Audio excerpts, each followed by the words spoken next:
In today's video, we are going to be bringing you some Feng Shui tips to spruce up that bedroom. Why are you laughing? Good morning! And welcome back to It's a Date, the channel that brings you tips, ideas, and information that is all about living better together.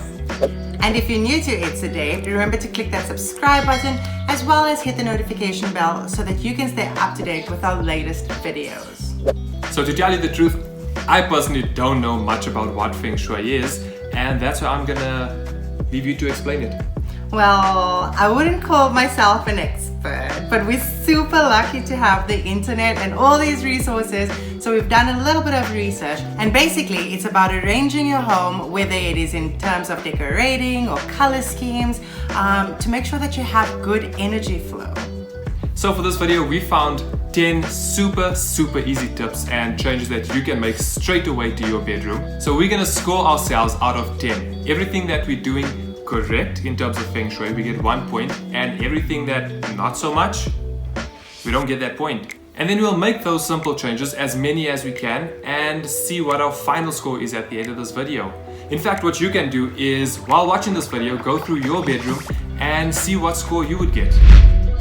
The first change you can make is to minimize electronics, as they destroy healing energy and can be quite harmful and affect our well-being, including influencing our quality of sleep. Moving on to the bed and where you place your bed in your bedroom, there are a couple of things to consider. The first is that you want to make sure that the foot of your bed is facing the door, okay, not your head. And that is because it gives you a sense of ease while you're sleeping every night. If anyone happens to come into your room, it gives you some distance between you and where they're going to be coming in. Next, we want to make sure that the bed is accessible from both sides.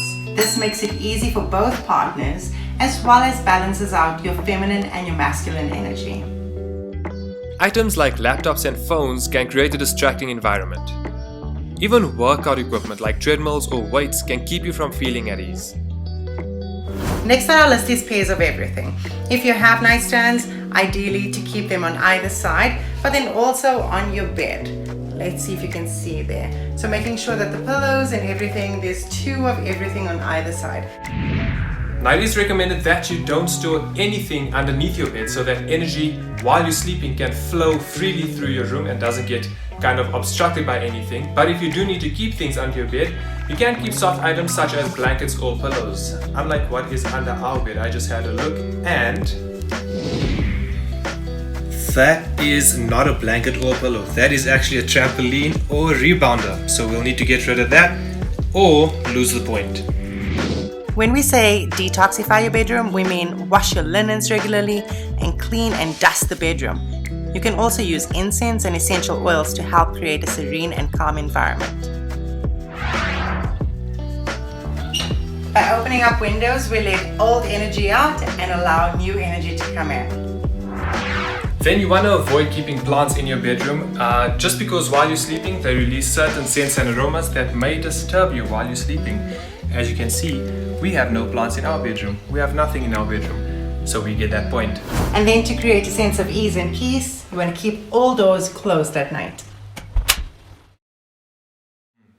So our initial score was actually a 6 out of 10. But after making those simple changes, we managed to get a perfect score of 10.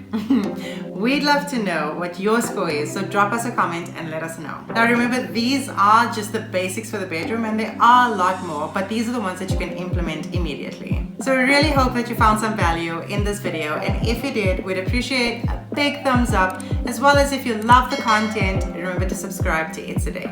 You know that we can't wait to hang out with you again soon, so until next time, happy dating!